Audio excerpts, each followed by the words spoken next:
월터바이트 138강 함께 전진하고 전진하라. 오늘 저희가 할 제목이 함께 전진하고 전진하라인데 이것이 무엇을 가리키는 것이죠? 여기에 말하고 있는 그대로입니다. 함께 전진하라는 거죠. 그리고 누가 이렇게 함께 전진해야 됩니까? 우리가 반드시 함께 전진해야 하는 것입니다. 그리고 우리가 왜 이렇게 해야 하는지도 알아볼 건데요. 그래서 한번 보도록 하겠습니다. 너무나 많은 혼란이 있고 이 대화 속에서 그런 혼란이 있기 때문에 어쩔 때는 이것이 굉장히 짜증이 나는 상황일 수도 있어요. 이 완벽한 믿음으로 말미암는 의 이런 것들에 대해서 얘기를 하면 항상 서로 반대편에서 그러니까 양편으로 갈라져서 반대편에서 서로를 바라보는 것 같은 그런 느낌이 듭니다. 사람들이 그렇게 생각하는 것 같아요.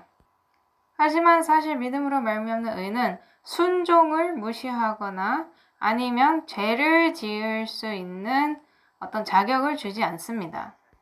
하지만 어떤 사람들은 그런 식으로 보죠. 그리고 완벽주의는 이 믿음으로 말미암는 의를 무시하지 않습니다. 이것들을 그들이 이제 제시된 빛 아래서 보아야 합니다. 하지만 제가 말했듯이 사람들은 어떤 특정한 경향을 따라가는 경우가 있고요. 또 이 편이 두 가지나 뭐 세네 가지로 갈라지거든요. 그래서 이 사람들의 의견이 결코 합쳐지지 않는 것처럼 보여요. 하지만 저희는 함께 전진해야 합니다.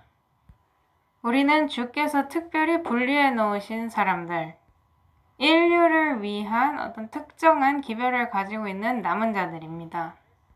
그 기별은 우리가 우리를 뭔가 높이는 것 없이, 그러니까 우리는 이 경지에 도달했고 너희들은 우리를 죽으려면 다해서 따라오든지 아니면 저리 가라 이렇게 하는 것이 아니라 하나님의 성품을 반사하는 그런 기별이 되어야 합니다.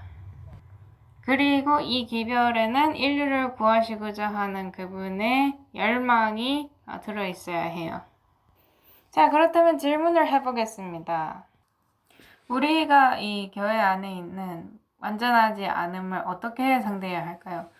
저는 이것에 대한 대답이 우리가 가정 안에서 이 완전하지 않음을 상대하는 것과 똑같다고 생각합니다.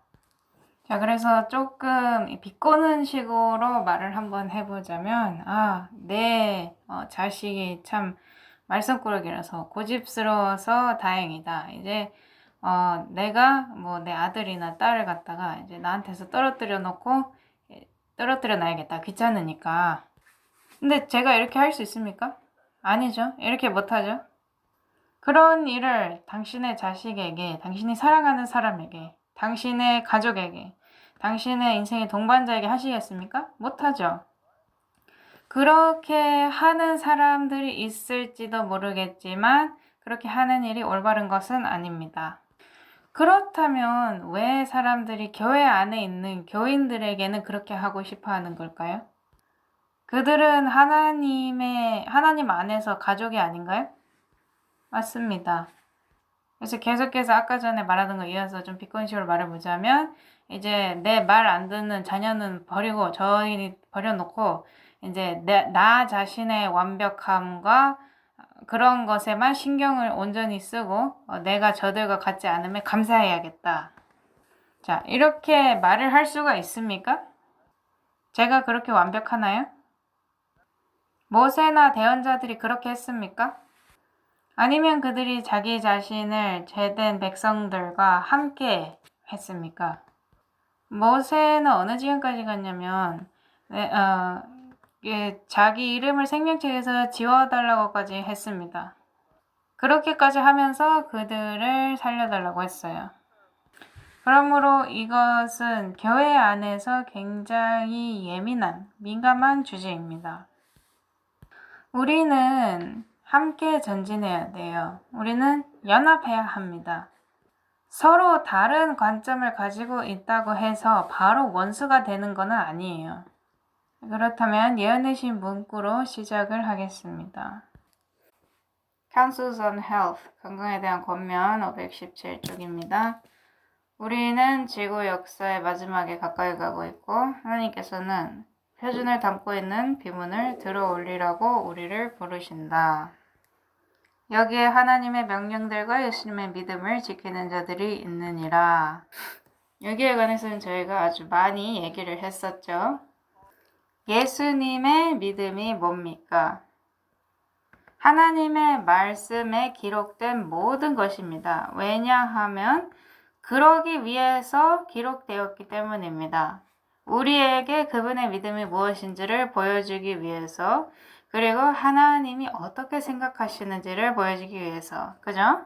다른 말로 하자면 우리는 하나님께서 생각하시는 방식에 일치해야 한다는 것입니다. 하나님께서 생각하시는 방식과 조화를 이루어야 한다는 것이죠. 그리고 예수님의 믿음을 본받아야 하죠. 예수님 안에서 믿음을 갖고 있는 걸로는 충분하지 않습니다. 예수님의 믿음을 본받아야 합니다. 그렇다면 예수님께서 계명을, 율법을 지키셨나요? 모두 지키셨습니다. 그죠? 그분은 당신의 백성들을 완벽한 조화 안에서 일하도록 부르신다. 그분은 의료 사역에 종사하고 있는 자들을 전도 사역과 연합하도록 부르신다. 이 둘을 분리시키려는 경향이 있습니까? 그렇습니다. 안타깝게도 그래요. 우리 교회 안에서. 여기에서는 뭐 그쪽에 대해서 언급하지 말아라. 우리는 지금 이거 아니면 저거를 하고 있다. 우리는 현재 의료 사역에 종사하고 있다. 그리고 이렇게 일하는 우리를 사람들이 보고 그 즉시 모든 사람들이 기독교인으로 개종할 것이다. 이게 맞나요? 아니죠. 왜냐하면 우리가 언급했듯이 만약에 그렇게 하면 빛이 없습니다. 그러므로 우리는 전도사역과 연합해야 하는 것입니다. 만약에 의료사역을 전도사역으로부터 분리시킨다? 그러면 팔을 잘라낸 거나 마찬가지예요. 그분께서는 이 전도사역을 하는 자들로 의료 선교 사역에 종사하는 자들과 협력하라고 부르신다. 그분께서는 교회가 그들 자신의 영역에서 참된 개혁의 표준을 고수하고 훈련되고 경험이 많은 일꾼들이 새로운 분야로 나아가도록 해서 그들의 임명된 의무를 수행할 것을 요구하신다. 누구도 낙담시키는 말을 해서는 안 된다. 이는 그리스도의 마음을 슬프게 하고 대적을 크게 기쁘게 하기 때문이다. 저희가 서로를 낙담시키는 말을 하기 위해서 많은 시간을 보내나요? 물론이죠. 서로를 비평하고 비난하고. 아까 언급하셨잖아요. 이 복음전도 없이 의료사역 혼자서 일해서는 안 된다고. 그리고 목사들도 이 의료 부분이 없이는 일을 할 수 없다고. 여기 방금 읽은 문구에 나와 있었잖아요. 하지만 이것을 어떻게 하느냐. 하지만 여기에는 더 많은 것들이 포함되어 있습니다. 예수님의 믿음이라든지 하나님의 율법이라든지 모든 것들이 이 예언해신 문구 안에 섞여 있어요. 모두가 성령으로 침례를 받아야 한다. 모든 사람은 해를 끼치고 헐뜯는 말을 삼가고 그리스도께 가까이 나아가서 그들로 그와 함께한 동역자들이 지고 있는 무거운 책임을 인식해야 한다. 함께 전진하고 전진하라가 우리의 거룩하신 강사께서 주신 말씀이다. 연합은 힘이요, 불화는 약함과 패배이다. 제가 느끼기에는 우리에게는 불화가 너무 많은 것 같습니다. 그로 인해서 저희가 패배에 패배를 거듭하는 것처럼 보여요. 교회가 우리 왕자 임마누엘의 피가 묻은 깃발 아래 연합하고 한 목소리로 죽어가는 세상에게 기별을 전파할 수는 없나요? 불가능한 일인가요, 그게? 원래 그렇게 해야죠. 그게 사실은 교회의 임무가 되어야 합니다. 함께 하나로서 새 천사의 기별을 세상에게 전달하는 것. 만약에 이 교회가 병원이라면 그 안에 있는 사람들은 말로 하자면 질병에서부터 회복되고 있는 거예요. 그러면 그들이 모두 똑같은 질병을 앓고 있나요? 아니죠. 아닙니다. 똑같은 질병을 앓고 있다고는 할 수 있어요. 죄라고 불리는 질병이죠. 그게 일단 기초인데요. 그런데 실제로 병원에 가보면 모두가 똑같은 이 질병이나 그런 것을 가지고 있나요? 아니죠. 사람들은 다 서로 다른 질병을 갖고 있습니다. 어떤 사람은 이걸 갖고 있고 다른 사람은 저걸 갖고 있고. 그래서 이것을 죄에 이제 연결을 시킨다면 사람마다 다른 점들이 부각이 되는 것입니다. 그러면 이렇게 되면 한 사람이 다른 사람보다 더 낫나요? 아니죠. 왜냐하면 죄는 죄이고 죄의 삭은 사망이기 때문입니다. 우리는 다 말기 환자들이에요. 그리고 하늘의 손길이 필요합니다. 그리스도인 교육의 기초 527쪽입니다. 이 말씀은 분명하고 강압적으로 전해졌다. 너희 잘못들을 서로 고백하고 너희가 병 고침을 받도록 서로를 위해 기도하라. 만약에 서로에게 잘못을 고백한다고 하면 그 말은 잘못이 있다는 거죠. 나 자신한테. 이 나한테 잘못이 없다고 말하는 사람도 거짓말쟁이입니다. 그래서 성경은 너희 잘못들을 서로 고백하라고 되어 있는데 물론 새 번역본들은 이 잘못을 죄로 바꾸었죠. 그래서 너희 죄를 고백하라 이렇게 바꿔놨습니다. 하지만 죄는 하나님 한 분께만 고백을 해야 합니다. 왜냐하면 이것은 그 당사자와 하나님 사이의 일이기 때문이에요. 하지만 우리의 잘못, 예를 들어서 나한테 이런 성질이 있다. 그게 무엇이든지 간에. 나한테 이런 경향이 있다. 그게 무엇이든지 간에. 이런 것을 위해서, 나를 위해서 기도해 줄 수 있느냐. 내가 이런 것들을 넘어설 수 있도록, 이길 수 있도록. 그래서 이런 거에 관해서는 우리가 서로 얘기를 할 수 있습니다. 하지만 이것도 그렇게 자세하게 얘기할 필요는 없죠. 그런 자세한 이야기는 당신과 하나님 사이의 일입니다. 함께 전진하고 전진하라. 형제로서 사랑하고 서로 함께 기도하라. 주께서는 세상의 구원을 위해 자신의 피로 값을 치르셨다. 그분께서는 구속의 경륜을 실행하시기 위하여 인간이 고안할 수 있고 사탄이 생각해낼 수 있는 모든 모욕을 겪으셨다.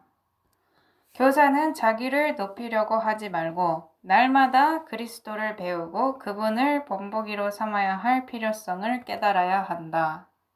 선생들과 학생들에게는 우리 주이자 구세주이신 예수 그리스도께서만이 유일한 모본이 되셔야 한다. 다른 말로 하자면 인간을 높이지 말라는 것입니다. 표준을 보라는 것이죠. 표준을. 왜냐하면 우리가 본받을 만한 표준은 단 하나밖에 없기 때문입니다. 주님은 복음 교사가 될 사람들만 교사로 받아들일 것임을 기억하라. 마지막 복음 기별을 전하려고 하는 자들에게 큰 책임이 놓여 있다. 이건 사실 교회 전체를 가리키는 말 아닙니까? 교회 안에 있는 모든 사람을 가리키는 말입니다. 모두요. 교회 안에서 지위가 어떻게 되든지 간에 모두에게 적용되는 말씀입니다.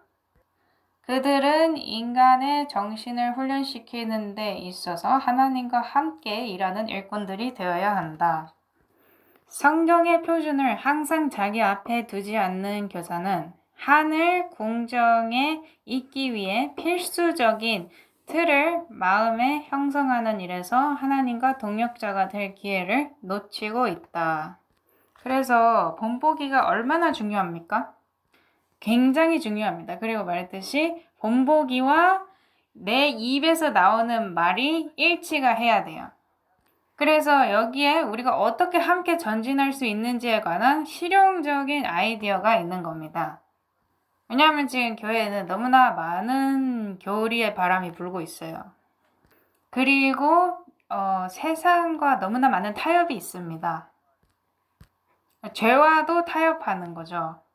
성경이 죄라고 부르는 게 더 이상 그렇게 죄되게 보이지 않는 것 같아요.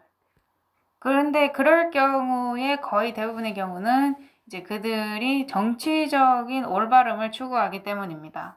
그 금지된 과실, 그 금지된 열매를 먹는 거 너무나 사소한 일처럼 보이죠. 하지만 결과를 보세요. 저희가 그것에 관해서 설교를 했었습니다. 기억하시나요? 굉장히 사소한 일이었어요. 그저 열매 한 입 먹는 거, 열매 한 입 먹는 거. 하지만 결과는 어떻습니까? 말로 표현할 수 없을 정도입니다. 그저 뉴스를 보세요. 그러면 거기에서 이 사소한 일에서 초래된 결과를 볼 수 있습니다.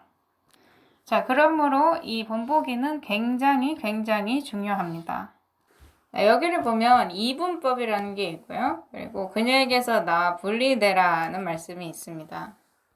이 이분법에 대해서도 너무나 많은 논쟁들이 있고요. 거기서 나와서 분리되라는 요 말씀에 너무나 많은 논쟁들이 있어요.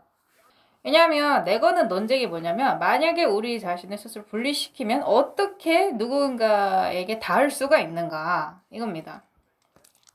그들이 그렇게 말해요. 이게 상당히 비논리적인 질문이거든요. 하지만 사람들이 그렇게 물어보긴 합니다.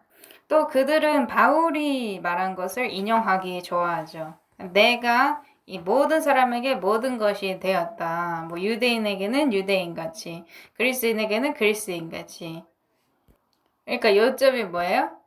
이 사람들이 하는 요점이 나는 당신에게 닿기 위해서 당신의 죄에 동참하겠다. 난 당신을 전도하려고 하고 있기 때문에 당신과 같이 술집에 가가지고 맥주 한 잔을 하겠다. 이렇게 해서 우리가 서로 공통된 것을 가지고 연결될 수 있다. 이런 겁니다. 이렇게 말하면서 그들은 바울이 말하는 더 이상 하지 않으면 안 되는 목록들은 완전히 무시해버려요. 열왕기상 8장 53절 보도록 하겠습니다. 오 주 하나님이여, 주께서 우리 조상들을 이집트에서 데리고 나오실 때에 주의 종 모세의 손으로 말씀하신 바와 같이 주께서 땅의 모든 백성들 가운데서 그들을 구별하사 주의 상속 백성으로 삼으셨나이다. 구별하셨습니다. 구별. 이 구별한다는 게 많은 사람들이 이걸 불편해해요. 오늘날 세상이 주목하는 단어는 에큐메니즘입니다. 종교 대통합이에요. 이 구별되다, 분리되다가 아니란 것입니다. 사실 교환권 같은 경우는 소위 이제 말하는 이 구별주의자들을 정죄하기까지 합니다. 그런 영상을 그런 증거를 저희가 많이 보여드렸는데요. 자, 그러면 신약으로 건너뛰어서 한번 살펴보도록 하겠습니다. 고린도 후서 6장 14절 보겠습니다. 너희는 믿지 않는 자들과 더불어 공평하지 않게 멍에를 같이 매지 말라. 의가 불의와 무슨 사귐을 갖겠느냐? 빛이 어둠과 무슨 친교를 나누겠느냐? 자, 그렇다면 다음 절은 어떨까요? 15절입니다. 그리스도가 벨리알과 무슨 일치를 보겠느냐? 혹은 믿는 자가 믿지 않는 자와 무슨 몫을 나누겠느냐? 계속해서 하나님의 성전이 우상들과 무슨 조화를 이루겠느냐? 너희는 살아계신 하나님의 성전이니라. 하나님께서 이르시되 내가 그들 가운데 거하고 그들 가운데 거내며 나는 그들의 하나님이 되고 그들은 내 백성이 되리라. 지금 바울이 자신의 믿음을 구약 성경에 뿌리 내리고 있나요? 그렇습니다. 그리고 여기서 누가 말하고 있는 거예요? 바울이 말하고 있는 거예요. 그리고 그는 구약이 말하는 것을 그대로 다시 되풀이하고 있습니다. 그죠? 그러므로 이 구약이 더 이상 적용이 되지 않는다, 더 이상 어울리지 않다, 이런 게 성립되기가 좀 힘들죠. 그 다음에 17절에 바울이 이 열왕기 상에서 가져온 말씀을 인용합니다. 주가 말하노라. 그러므로 너희는 그들 가운데서 나와 분리하고 부정한 것을 만지지 말라. 그리하면 내가 너희를 받아들여 너희에게 아버지가 되고 너희는 내 아들딸이 되리라. 주 곧 전능자가 말하노라. 자, 이 구별된다고 해서 이것이 고립을 뜻합니까? 아니죠. 왜냐하면 여기에 핵심이 있기 때문입니다. 이 구별됨은 고립됨과 똑같지 않습니다. 그리스도께서 이 땅에 오셨을 때 그 당시 유대 백성이 특별히 자신들을 고립시켰어요. 그리고 자신을 고립시키기 시작하면 이미 요점을 놓친 것입니다. 왜냐하면 하나님께서는 죄인들을 구하려고 오셨기 때문이죠. 만약에 그분께서 나를 살리셨다면 그분은 내 옆에 있는 사람도 살리고 싶으신 것입니다. 중요해요, 이게. 내가 구원을 받았다고 이제는 뭐 개인적인 행동이다, 뭐 그런 게 아닙니다. 이제는 구원을 받고 난 다음에는 다른 이들도 도와줘야 하는 것이죠. 그러므로 우리는 함께 전진할 수 있는 방법을 찾아야 합니다. 하지만 올바르게 함께 전진할 방법을 찾아야 하는 것이죠. 반드시 진실에 기초되어 있어야 하죠. 예수님의 믿음에 기초되어 있어야 합니다. 이것은 세속주의나 사회적 문제에 기초되어 있어서는 안 됩니다. 반드시 예수님의 믿음에 기초되어 있어야 합니다. 그렇죠? 그래서 그분께서는 우리를 세상 밖으로 부르시지만 우리를 교회 밖으로 부르시진 않습니다. 그래서 저희는 작은 무리로 뿔뿔이 흩어지는 것을 주의해야 돼요. 고라가 이 무리를 분산시키는 자였습니다. 근데 이렇게 말했죠. 왜 모세만 하나님으로부터 말씀을 받아야 하냐? 우리는 다 거룩하다. 그리고 그들은 그 길이 여행하기엔 굉장히 위험한 길이라는 것을 나중에 발견하게 되었죠. 히브리서 10장 22절부터 읽어보도록 하겠습니다. 우리 마음이 뿌림을 받아 악한 양심으로부터 벗어났고 우리 몸은 순수한 물로 씻겼으니 우리가 믿음의 충만한 확신 속에서 진실한 마음으로 가까이 다가가자. 자, 여기에 정결하게 함이 포함되어 있습니까? 포함되어 있어야 합니다. 우리 자신을 더럽히는 것을 반드시 없애야 해요. 약속하신 분께서 신실하시니 우리의 믿음의 고백을 흔들림 없이 굳게 붙잡고 서로를 살펴보아 사랑과 선한 행위에 이르도록 격려하며 어떤 사람들의 습관과 같이 우리의 함께 모이는 일을 패하지 말고 서로 권면하되 그 날이 다가옴을 너희가 볼수록 더욱 그러하자.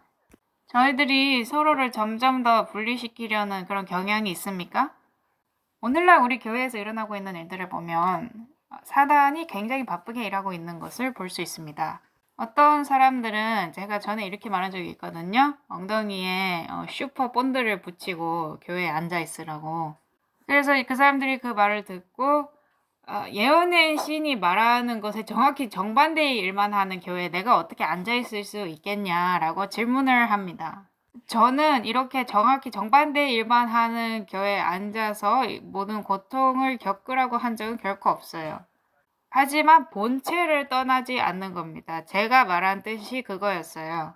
그래서 결국에는 가정교회를 열어야 할지도 모릅니다. 하지만 여기서 요점은 우리가 함께 전진하려고 하는 것이죠. 그리고 생각이 같아야지, 사상이 같아야지 함께 전진할 수 있습니다. 그리고 가정교회까지 가는 단계 언급하셨는데요. 정말로 그 지역 교회에서 하실 수 있는 일을 다 해보셨습니까? 이것이 굉장히 중요한 요점입니다. 왜냐하면 그들도 가족이에요. 그죠? 우리 가족에서 자식들이 말썽꾸러기일지는 몰라도 포기하진 않습니다. 그렇죠? 그들이 만약에 당신한테 당신이 더 이상 뭐 필요치 않다라고 말하거나 도발을 한다면 강제로 막 뭘 하려고 하진 않죠. 하지만 어떻게든 닿을 수 있는 길이 있다면 계속해서 시도는 합니다. 제가 이 큰 대학 캠퍼스에 있을 때 이야기를 기억하는데요. 거기서 이제 모임이 있었는데 굉장히 시끄러웠어요. 드럼이랑 이런 거 다 있었고요. 그리고 제가 그 대학에서 상당히 직설적인 기별을 전했습니다. 근데 이제 그 모임을 가진 후에 한 이제 원로 목사님께서 이렇게 눈물이 가득 찬 그런 얼굴로 저를 만나러 오셨더라고요. 그래서 저한테 감사의 말씀을 전하시면서 어떻게 어울리는지를 말씀해 주셨어요. 이렇게 대학 여기저기 돌아다니시면서 사적인 작은 대화들을 하신다고. 왜냐하면 사람들이 주변 사람들의 압력에 의해서 어떤 한쪽 방향으로 휩쓸려가는 경향이 있어요. 이거는 저로 하여금 유럽에서 있었던 일을 생각나게 합니다. 이제 청년들이 모이는 모임이 있었는데 이게 록 콘서트 같았어요. 꼭. 제가 이 이야기를 많이 했는데 아무튼 거기에서 제가 한 청년을 찾았습니다. 그 청년은 내 예수님께서 거기 계시지 않기 때문에 저는 거기 있을 수 없습니다 라고 말을 했어요. 그래서 저랑 그 청년이 이제 얘기를 하기 시작했고 이제 그 작은 모임이 점점 자라났습니다. 그래서 마지막에 돼서는 사람들이 굉장히 많이 그 모임에 참여를 했었어요. 거기 모인 사람들은 다 같은 생각을 가지고 있었지만 주변인들의 압력에 의해서 쉽게 그것을 들어야지 못했던 사람들일 것입니다. 제가 말하고 싶은 것도 그 점이거든요. 그러니까 다른 교회에서도 당신과 똑같이 느끼는 사람들이 많이 있을 겁니다. 그리고 저는 그렇게 확신해요. 그렇다고 확신해요. 그러니까 그들을 찾으세요. 기억하셔야 할 게 하나님은 배도한 교회라 하더라도 그 교회 안에 있는 모든 사람이 여전히 구원받기를 원하십니다. 그러니까 그 안에서 일을 해야 하는 것입니다. 예를 들어서 이제 교회에 가면 안식일 학교 시간에 이제 그룹으로 나눠지잖아요. 그러면 어떤 그룹은 좀 더 보수적이고 그리고 또 다른 그룹은 좀 더 진보적이고 이런 차이점을 발견하실 거예요. 그리고 만약에 그 그룹에서 나누는 대화가 심오하고 깊다. 그러면 결국에 그 그룹은 자라날 겁니다. 그것이 교회 안에 있더라 하더라도 말이죠. 하지만 우리는 함께 전진해야 하고요. 우리 교회 안에 있는 다른 이들을 저버려서는 안 됩니다. 우리는 서로가 필요해요. 그리고 확실하게 하기 위해서 말씀드리는 건데 저희가 방금 전에 말한 것들로 인해서 교회 안에 배도를 시인하거나 그거를 용인한 것은 절대로 아닙니다. 가려 뽑은 기별 2권 66쪽 읽어보도록 하겠습니다. 라오디게아 교회에 보내는 기별. 하나님께서는 한 백성을 인도하고 계십니다. 하나님께서는 당신의 율법의 보관자들로 정하신 당신의 택하신 백성, 곧 지상의 한 교회를 가지고 계십니다. 주님께서는 저들에게 거룩한 책임을 맡기셨으며 이 세상에 전해야 할 영원한 진리를 주셨습니다. 또한 주님께서는 저들을 견책하실 것이며 바로잡아 주실 것입니다. 라오디게아 교회에 보내는 기별은 큰 빛을 벌써 받았으나 그 빛 가운데서 행하지 않고 있는 제7일 안식일 예수 재림교인들에게 적절한 것입니다. 입으로는 믿음을 크게 공언하면서도 저들의 지도자이신 주님을 따르지 않고 있는 자들이 회개하지 않는다면 주님께서 뱉어버리실 것입니다. 제7일 안식일 예수 재림교회를 바벨론이라고 공언하며 하나님의 백성들에게 그 가운데서 나오라고 부르는 기별은 하늘의 사자가 준 기별이 아니며 성령의 감동하심을 입은 어떤 사람이 전하는 기별도 아닌 것입니다. 참된 증인께서는 내가 너를 권하노니 내게서 불로 연단한 금을 사서 부요하게 하고 흰옷을 사서 입어 벌거벗은 수치를 보이지 않게 하고 안약을 사서 눈에 발라 보게 하라. 자, 여기까지 보면 지금 여기서 완벽한 교회를 묘사하고 있나요? 아니죠. 전혀 아닙니다. 그리고 저희가 이런 질문을 많이 듣거든요. 사람들이 이렇게 말하곤 합니다. 그래. 우리는 교회를 바벨론이라고 부르진 않지만 이 지위계층의 구조를 갖다가 이제 바벨론이라고 부른다. 이렇게 말하는 사람들이 많아요. 자, 그러면 제가 그들에게 할 질문은 이 지위계통의 이제 구조가 이 교회 필수적인 것입니까? 그렇습니다. 그리고 그 리더십 계통에 있는 사람들 중에도 보수적인 사람들이 있나요? 그렇습니다. 그리고 교회 이 구조 안에 있는 사람들 중에서 진보적인 사람들도 있습니까? 그렇습니다. 그리고 교회 안에 있는 사람들 중에는 이 보수와 진보 사이에 있는 사람들도 많아요. 그리고 이 보통 리더십을 맡고 있는 계통의 사람들이 에큐메니컬죠. 그러니까 종교 대통합을 지지하는 사람들이 있습니까? 그렇습니다. 그리고 교회 안에는 그들이 종교 대통합을 지지하지 않기 때문에 우는 사람들도, 슬피 우는 사람들도 있습니다. 그래서 저는 교회의 어떤 구조도 따로 똑 떼서 저기에 문제가 있다 이렇게 지적하지는 않을 것입니다. 문제는 이 가장 높은 곳에서부터 가장 낮은 곳까지 전부 있어요. 그리고 교회 안에 있는 사람들은 그들이 대충에 있든지 연합회에 있든지 합회에 있든지 설교단에서 있든지 아니면 평범한 곳에 있든지 간에 모두 다 구분할 것 없이 다 똑같은 훈계를 받고 있습니다. 나한테서 금을 사라 이 훈계를 다 똑같이 받고 있어요. 자, 그렇다면 방금 말씀하신 것이랑 11금이랑 어떻게 연결을 할까요? 사람들이 난 지금 지계층에 있는 사람들이 내가 내는 11금 갖고 하는 일이 마음에 들지 않아. 그러므로 난 11금을 내지 않을 거야. 하고 11금을 내지 않는 것. 이것이 옳은 일일까요? 11금을 내지 않거나 아니면 그 11금을 다른 데 내거나 뭐 이렇게 하는 것이 옳은 일일까요? 하나님께서 우리에게 심판하라고 하셨습니까? 아니면 모든 심판은 그분에게 맡겨두라고 하셨습니까? 후자이죠. 하나님께서 11금을 저장고로 가져오라고 하셨습니까? 그랬습니다. 그죠? 지위계통에 있는 사람들 중에서 새 천사의 기별을 전하는데 열심인 사람들이 있습니까? 있습니다. 그와 마찬가지로 반대로 그 새 천사의 기별로부터 멀리 떨어져 있는 사람들도 있죠. 만약에 이 11금을 내지 않는다. 그러면 누군가는 고통받을 것입니다. 그리고 그 과정 속에서 한 그룹이 다른 그룹에 비해서 혜택을 덜 받을 가능성이 있어요. 그래서 이것은 하나님께 맡겨두는 것이 좋을 듯 합니다. 그리고 또 질문하고 싶은 게 한 가지 더 있는데요. 제가 이런 질문을 많이 받아서 저도 여기에 대한 대답을 좀 드려야겠습니다. 레위인들 어떤가요? 레위인들이 배도했을 때도 이스라엘 백성들이 여전히 그들에게 11금을 줘야 했습니다. 사실 말해보자면 그들이 와가지고 11금을 가져갔죠. 백성들한테서. 그래서 저희가 명확하게 해야 될 게 있는 것 같아요. 제7일 안식 예수 재림교회에는 특정한 구조가 있습니다. 하나님께서는 질서의 하나님이시잖아요. 그렇죠? 그리고 그분께서는 이 교회에서 11금이 어떻게 사용해야 되는지에 대한 구조를 정해 놓으셨습니다. 마찬가지로 그분께서는 이 교회 안에 지휘계통이 어떠한 형태로 있어야 될 것도 정해 놓으셨습니다.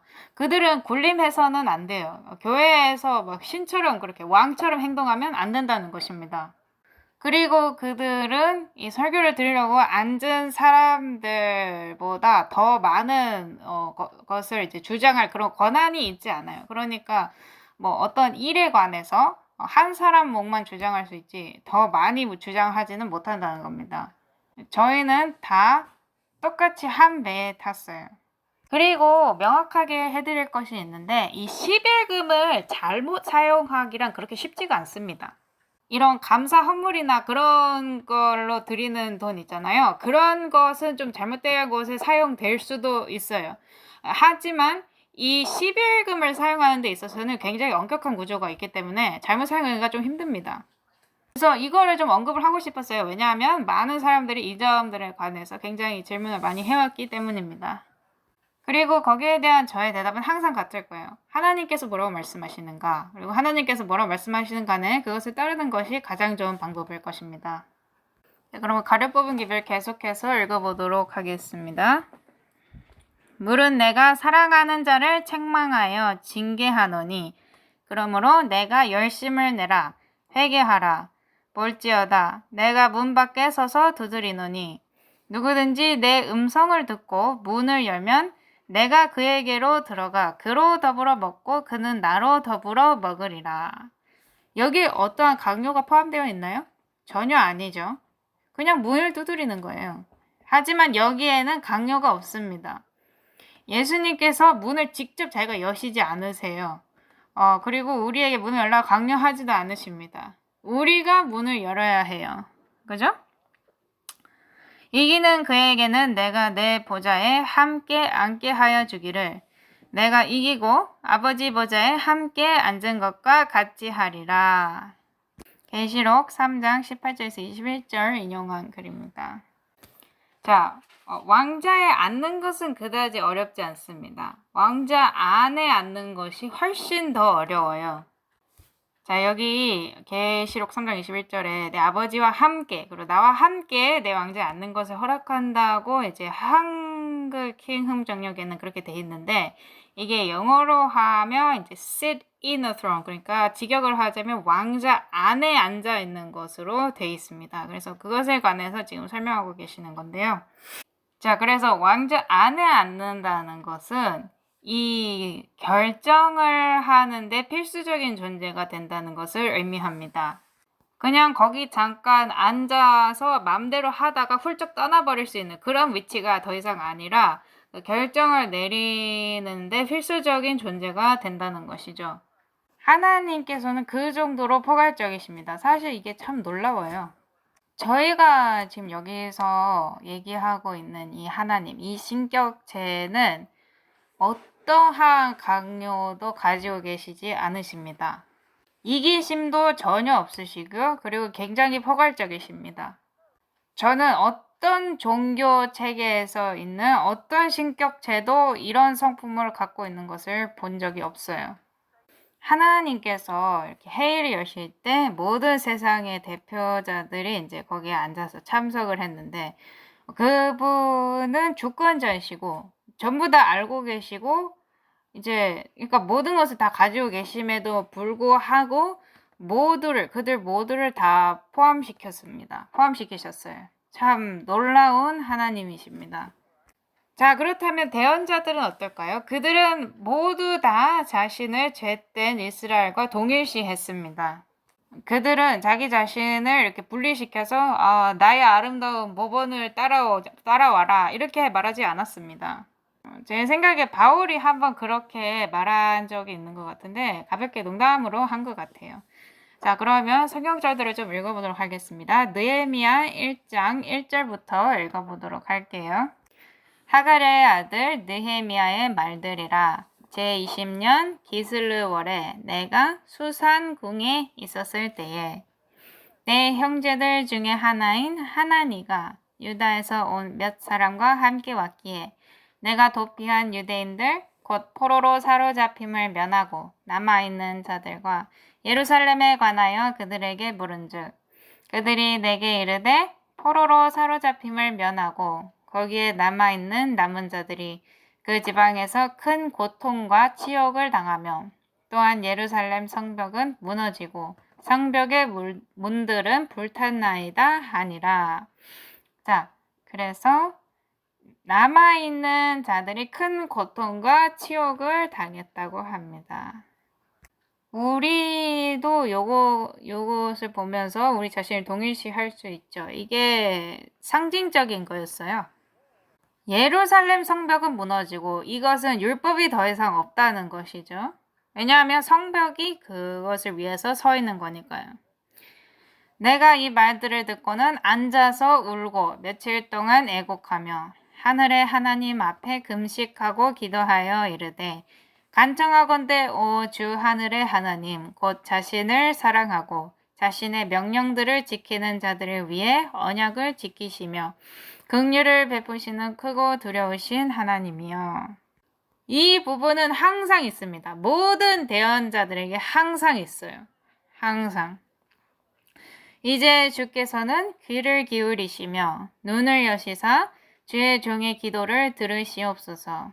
내가 이제 주의 종 이스라엘 자손을 위하여 주 앞에서 밤낮으로 기도하오며 이스라엘 자손의 죄들을 자백하오니 우리가 주께 그 죄들을 지었나이다.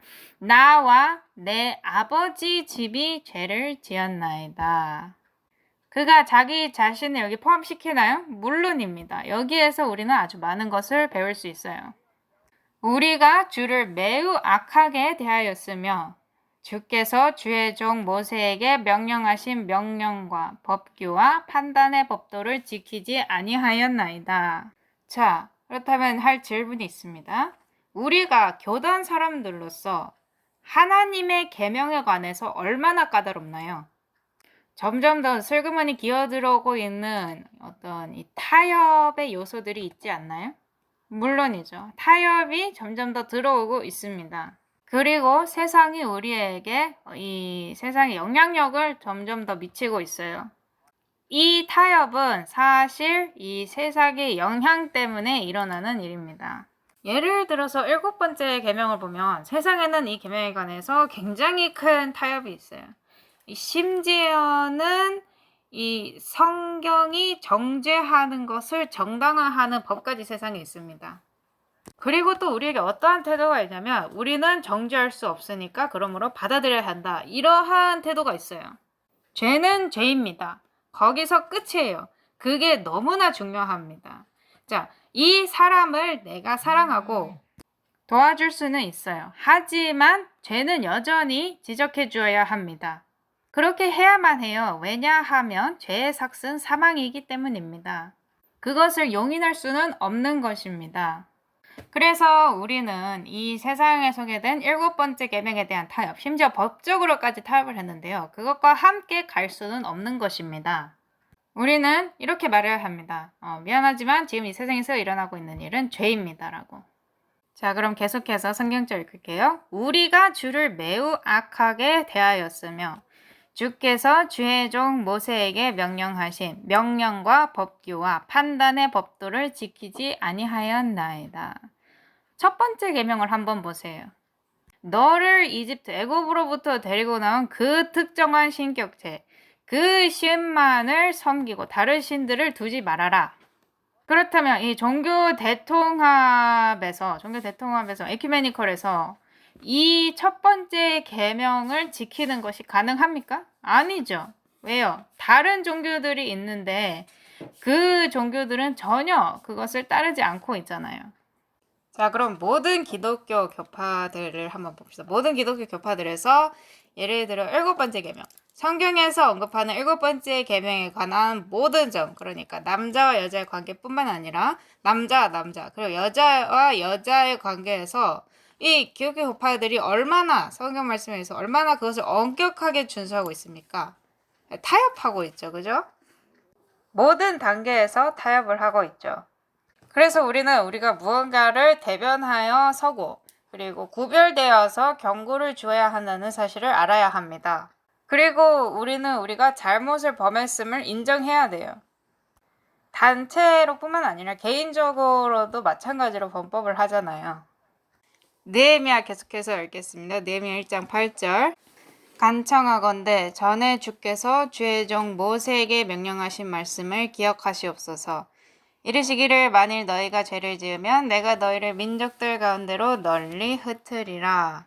그러나 만일 너희가 내게로 돌아와 내 명령들을 지키고 행하면 너희 중에서 하늘 맨 끝 지역에까지 쫓겨난 자들이 있을지라도 내가 거기서부터 그들을 모아 내 이름을 두려고 내가 택한 곳으로 거기로 데려오리라 하셨나이다.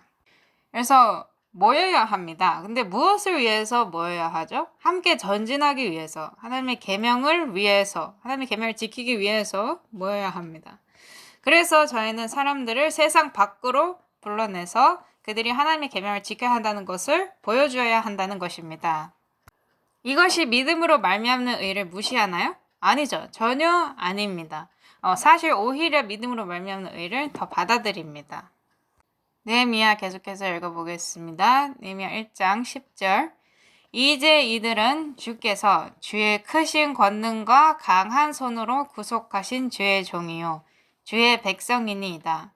오 주여 간청하건대 이제 귀를 기울이사 주의 종의 기도와 주의 이름을 두려워하기 원하는 주의 종들의 기도에 귀를 기울이시고 원하건대 이날 주의 종을 형통하게 하사 이 사람의 눈앞에서 주의 종에게 긍휼을 베푸시옵소서 하였느니 나는 왕의 잔을 드는 자였느니라. 시편 106편 6절 보겠습니다. 우리 조상들과 함께 죄를 짓고 불법을 저지르며 사악하게 행하였나이다. 우리가 교단으로서 이렇게 할 준비가 되어 있나요? 저는 때가 됐다고 생각해요. 이렇게까지 할 준비가 지금 되었는지는 잘 모르겠습니다. 하지만 이 단계까지 가야 합니다. 네, 우리는 이 단계까지 도달해야 합니다. 만약에 우리가 이 단계까지 도달하지 못한다면 우리는 큰 소리 외침을 가져오는 그런 자들의 일부가 되지 못할 것입니다. 이사야 42장 21절 22절 읽어보도록 하겠습니다.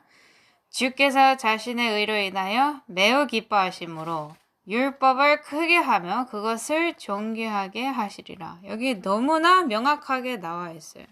사람들이 율법은 이제 지나간 바 되었고 그러므로 이 성경절은 통하지 않는다 라고 말하는데 그럴 수가 없습니다.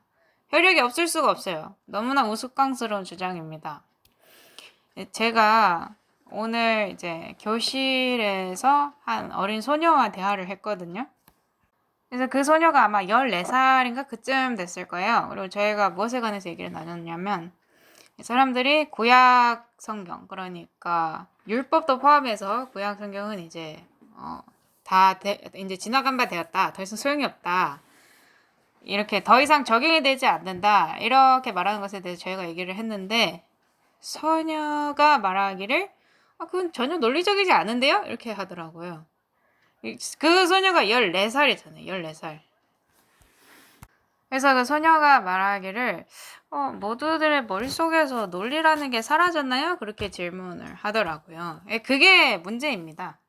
성경을 읽어보면 율법과 구약 성경을 없애버리기란 불가능해요. 이게 순서대로 가는 것이 너무나 논리적입니다.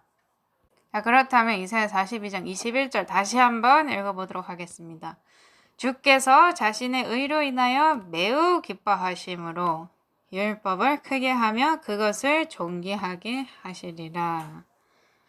이 율법을 그리스도의 의로부터 분리할 수 있나요? 못하죠. 의가 무엇이죠? 올바른 일을 행하는 것입니다. 그러면 어떻게 올바른 일을 행할 수 있나요? 율법을 지킴으로써입니다. 율법을 지킴으로써예요.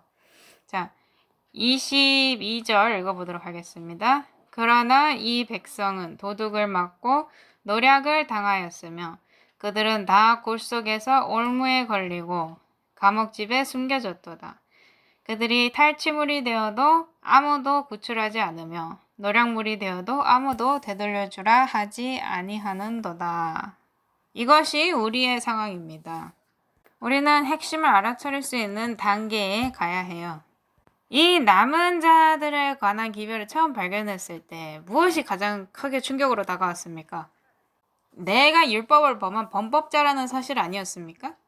제가 옳다고 생각했던 모든 것이 틀렸습니다. 정확해요. 그리고 제가 이 율법을 범하면서 살고 있다는 거, 그것을 깨달았을 때 저는 큰 충격에 빠졌었어요. 거기서부터 연구를 시작했고 그래서 다른 모든 것들을 발견하게 된 겁니다. 뭐 적그리스도니 믿음으로 말미암는 의 뭐 이런 것들. 근데 이제 제가 율법을 범하면서 살고 있고 저는 완전히 잃어버린 바 되었다는 그 사실이 크게 다가왔죠.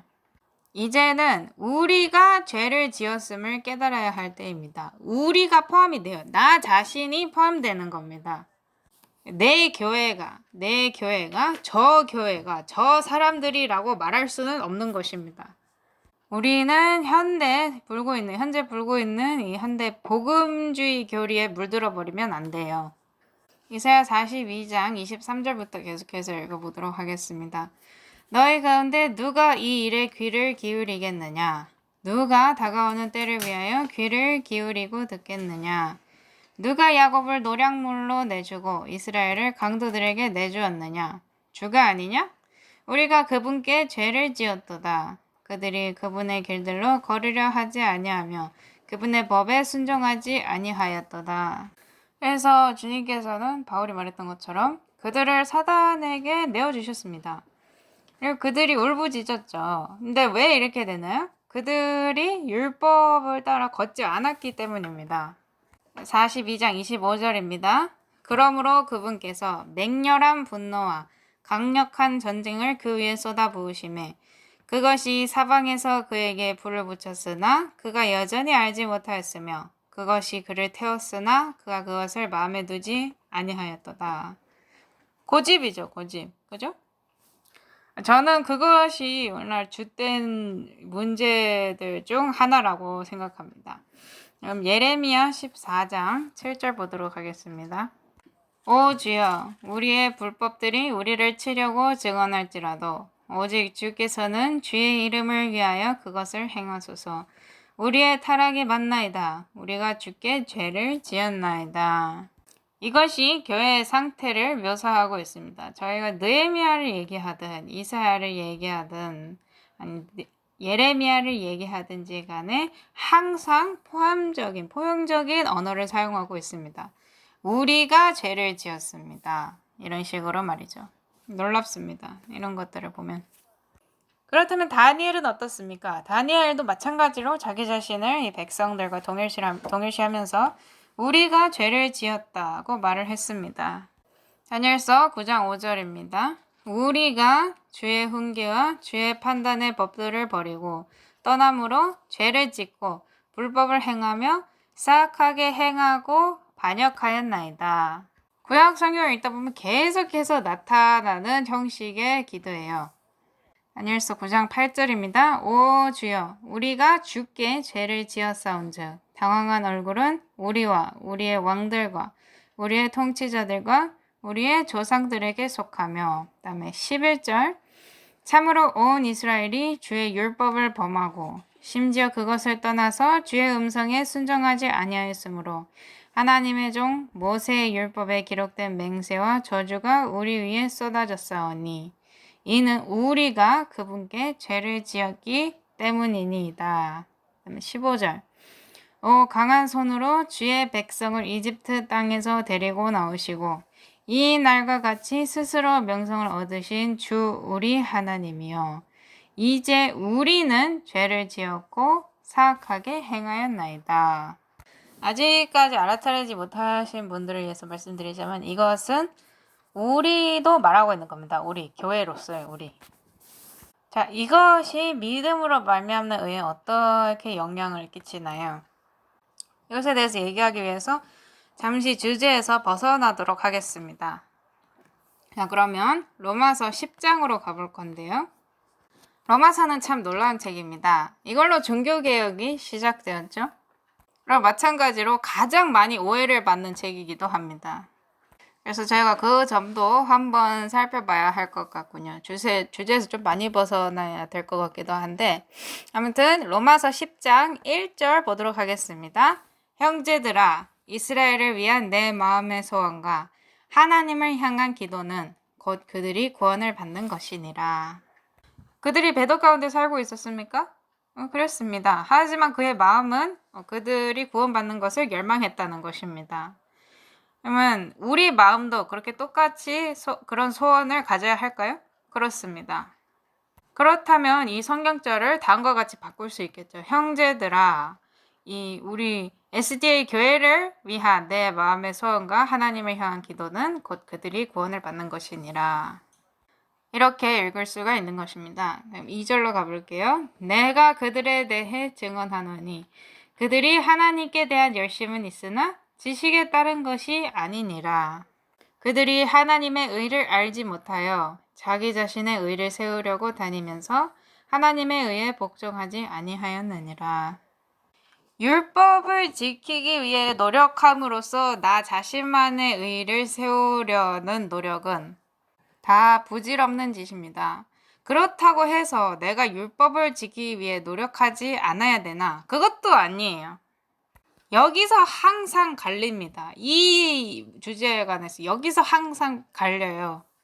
믿음으로 말미암는 의란 주님께 문을 열고 말하기를 여기 들어오셔서 이 엉망진창인 곳을 좀 치워주십시오 라고 부탁하는 겁니다. 왜냐하면 하나님께서는 지저분한 방에서 우리와 함께 앉지는 않으실 것이기 때문이죠.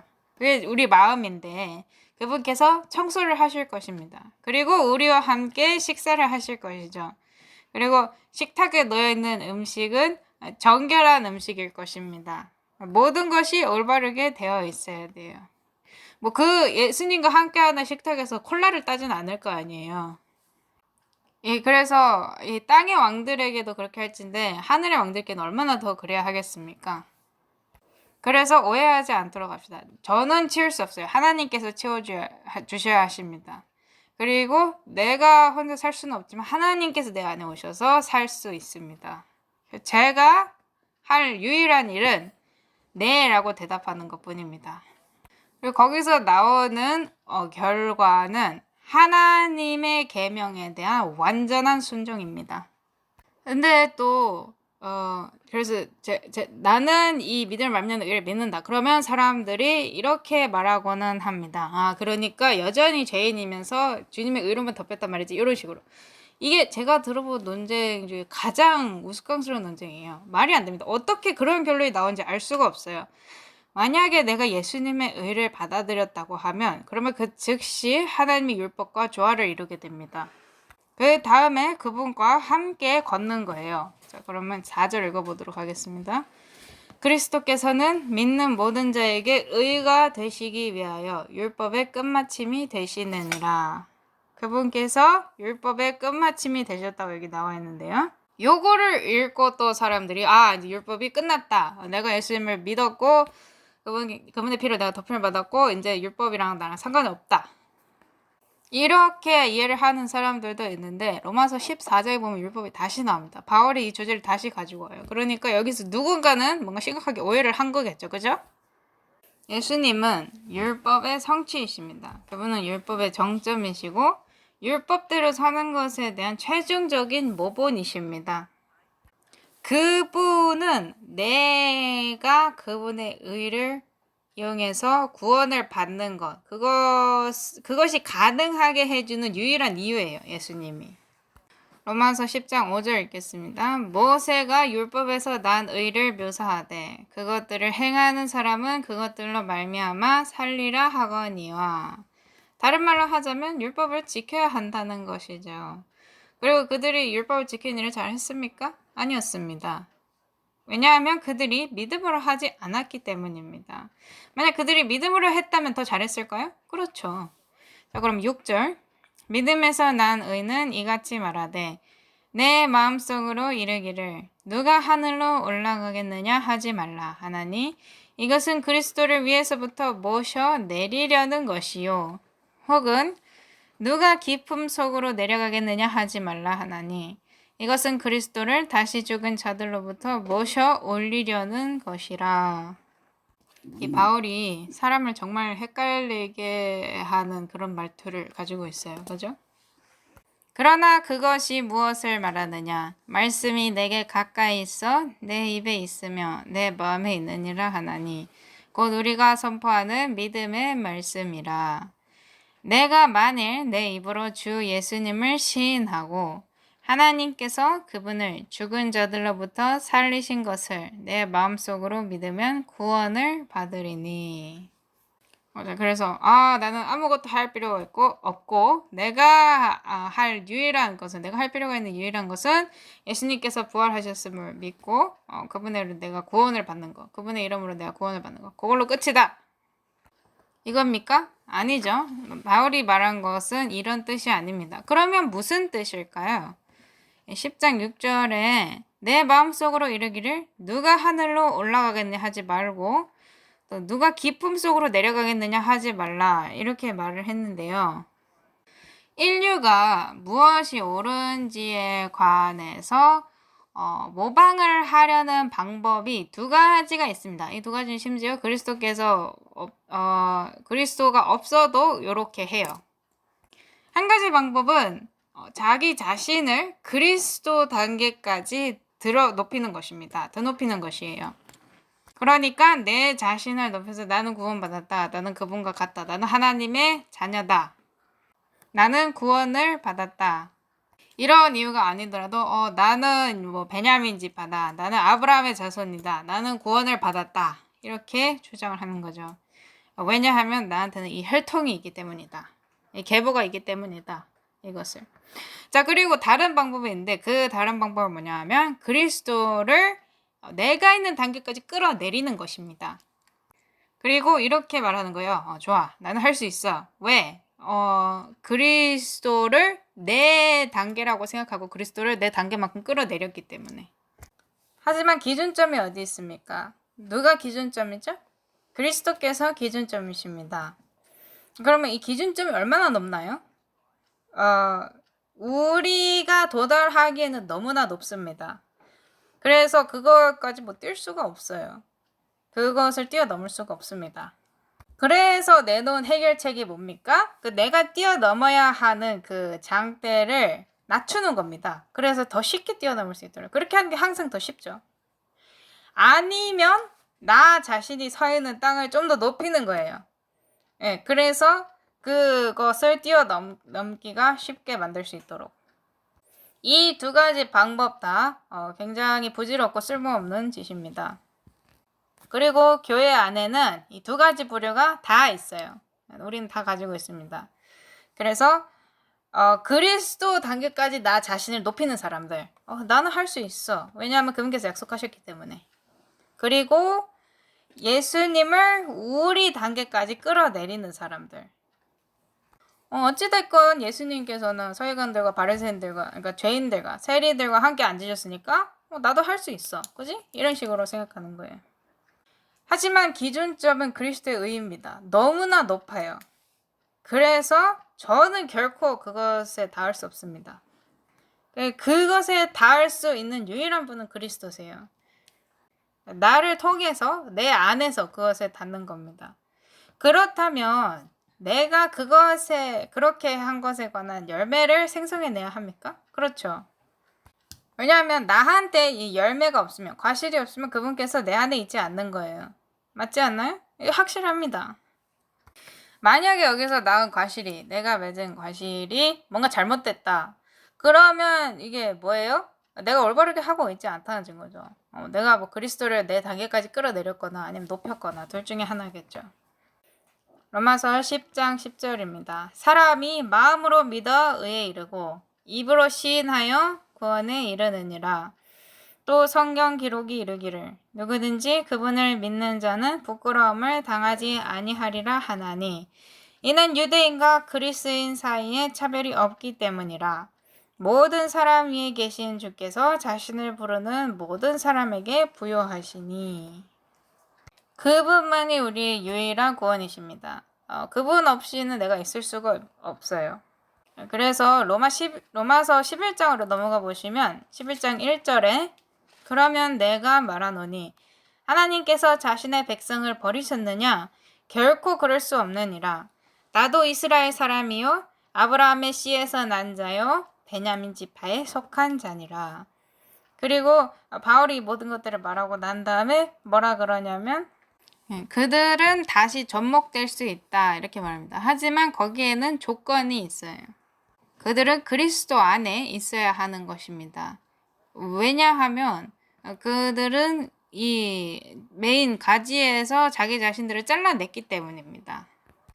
그들은 그분이 그들 스스로 하기에는 불가능한 것을 가능하게 해주기 위해서 오신 분이라는 그 사실 믿는 것을 거절했기 때문에 가지치기 된 바 된 자들이었어요.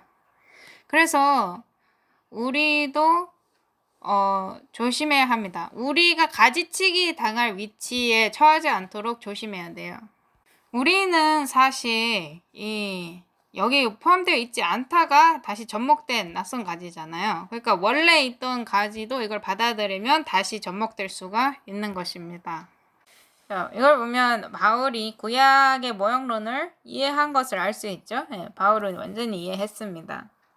그래서 우리가 로마서를 볼 때 바울이 어렵게 쓴 것처럼 느껴지는 거예요. 왜냐하면 바울은 이 구약에 나와 있는 이 모형론을 굉장히 잘 이해했기 때문입니다. 자, 그러면 로마서 13장으로 가서 8절을 보도록 하겠습니다. 서로 사랑하는 것 외에는 누구에게든지 어떤 것도 빚지지 말라. 다른 사람을 사랑하는 자는 율법을 성취하였느니라. 너는 간음하지 말라. 너는 살인하지 말라. 너는 도둑질하지 말라. 너는 거짓 증언하지 말라. 너는 탐내지 말라 하는 것과 어떤 다른 명령이 있을지라도 그것은 너는 내 이웃을 내 자신과 같이 사랑하라 하신 이 말씀 안에 간략하게 들어있느냐. 다른 말로 하자면 바울이 말하고 있는 것은 이 율법의 요약은 내 이웃을 사랑하라이다 라고 말하고 있는 것입니다. 그러면 율법이 지금 없어졌나요? 아니죠. 바울은 율법이 없어졌다고 하지 않고 오히려 율법을 더욱 굳게 붙잡고 있습니다. 그죠? 사랑은 자기 이웃에게 해를 끼치지 아니하나니 그러므로 사랑은 율법의 완성이니라. 자, 그러므로 다른 사람들을 향한 사랑과 동정을 보이지 않는다면 율법을 범하는 자가 되는 것입니다. 이게 맞나요? 100% 맞아요. 좀 무섭습니다. 여기서 더 나아가지 않겠습니다. 근데 문제가 뭐냐면 저희가 이런 것에 관해서 대화를 나누잖아요. 근데 사람들이 이걸 듣고 사람들이 오해하는 게 있는데 사랑을 오해를 합니다. 사랑을 오해하기 때문에 더 이상 율법의 효력이 없다고 주장하는 거예요. 왜냐하면 그들이 봤을 때 율법에는 사랑이 전혀 없거든요. 근데 사실 이 율법은 하나님의 사랑을 글로 나타낸 것이나 마찬가지입니다. 사랑이 실제 이제 사랑이 적힌 거나 마찬가지예요. 바울이 아까 읽었던 로마서 13장에서 이 십계명의 둘째 판에 저기 계명들을 다 하면서 뭐라 그랬어요? 이것이 사랑의 기초이다라고 말을 했죠. 그리고 다니엘서 9장 15절에 다니엘이 말하기를 우리가 죄를 지었고 사악하게 행하였나이다 라고 말했습니다. 그래서 우리 중 어느 누구도 자랑을 할 수가 없는 것입니다. 우리가 가질 수 있는 유일한 의는 그리스도의 의예요. 그리고 우리는 그분께 우리에게 이런 의를 주셔서 감사하다고 매일마다 감사를 드려야 합니다. 바울이 디모데에게 디모데전서 1장 15절에 보낸 말인데요. 이것은 신실한 말이요 온전히 받아들이기에 합당한 말이니 곧 그리스도 예수님께서 죄인들을 구원하시려고 세상에 오셨다는 말이로다. 죄인들 중에 내가 우두머리니라. 바울이 자기 자신을 이 백성들과 동일시했나요? 그렇습니다. 그는 저희 멀찍이 서가지고 너랑 너희들이 죄를 지었어 이렇게 말하지 않았어요. 죄인들 중에 내가 우두머리라고 말을 했습니다. 저는 항상 이렇게 생각하곤 해요. 내가 이제 하늘나라 가면 바울이랑 요거에 대해서 말을 좀 해봐야겠다고. 왜냐하면 이 바울은 죄인들 중에 내가 우두머리 이렇게 말할 권리가 없습니다. 그런 혜택은 저한테 있어요. 그리고 어쩌면 마틴 당신도 그 혜택이 당신에게 있다고 생각할지도 모르겠습니다. 아무튼 우리 모두는 다 죄인들이란 것입니다. 자, 그래서 어떤 사람들이 야고보에게서 왔어요. 그래서 처음에는 그들이 그 야고보에서 온 사람들을 받아들여줬다가 나중에는 이제 약간 배신 비슷한 행위를 했었죠. 자, 그러면 갈라디아서 2장 9절 읽어보도록 하겠습니다. 또 기둥같이 여겨지던 야고보와 게바와 요한은 내게 주신 은혜를 깨닫고 나와 바나바에게 오른손을 내밀어 교제를 청하였으니 이것은 우리는 이교도들에게로 가고 그들은 할례자들에게로 가고자 함이라. 다만 그들은 우리가 가난한 자들을 기억해 줄 것을 원하였는데 바로 그 일은 나 역시 열심히 행하던 바라. 그러나 베드로가 안디옥에 이르렀을 때에 그가 책망받아야 했으므로 내가 그를 대면하여 책망하였노라. 자, 그렇다면 초대교회에 논쟁이 있었나요? 있었습니다. 여러 논쟁들이 있었어요. 의심할 바 없이. 그렇다면 이 교회, 성령님의 부으심을 받은 이 교회가 완벽했나요? 완벽하지 않았습니다. 그들도 그들 자신만의 문제가 있었어요. 하지만 그들은 한 가지 일을 했습니다. 함께 전진했던 것이죠. 네, 좋습니다. 그럼 빌립보서 3장 3절로 가볼게요. 영으로 하나님께 경배하고 그리스도 예수님을 기뻐하며 육체를 신뢰하지 아니하는 우리가 곧 할례자니라. 내가 어떻게 죄를 대항해 볼 수 있다고 믿는 자신감, 이 자신감은 내가 그것을 시도하는 순간 급격하게 하락합니다. 그러므로 우리는 육체의 어떠한 신뢰도 둬서는 안 돼요. 하지만 우리가 그리스도에게는 신뢰를 둘 수 있습니까? 그렇습니다. 사실 우리의 모든 신뢰가 그리스도께 있어야 돼요. 그래서 여기 가서 뭐라 하고 저기 가서 뭐라 지시를 하고 그런 할례자들을 조심해야 합니다. 주의해야 돼요. 기억하셔야 될 것은 알곡과 가라지가 함께 자란다는 것입니다. 교회에서 말이죠. 교회는 완벽하지 않아요. 교회는 병원입니다. 디도서 1장 9절로 가보겠습니다. 자기가 가르침을 받은 대로 신실한 말씀을 굳게 붙들어야 하리니 이것은 그가 반박하는 자들을 건전한 교리로 능히 권면하고 확신시키게 하려 함이라. 제멋대로 행하며 헛된 말을 하고 속이는 자들이 많은데 특별히 할례자들에 속한 자들이 그러하니 너는 반드시 그들의 입을 막아야 하느니라. 이런 자들은 더러운 이익을 얻으려고 자기들이 마땅히 가르쳐서는 안 될 것들을 가르쳐 가정들을 온통 뒤엎는도다. 그래서 이런 사람들이 처음부터 거기 있었습니까?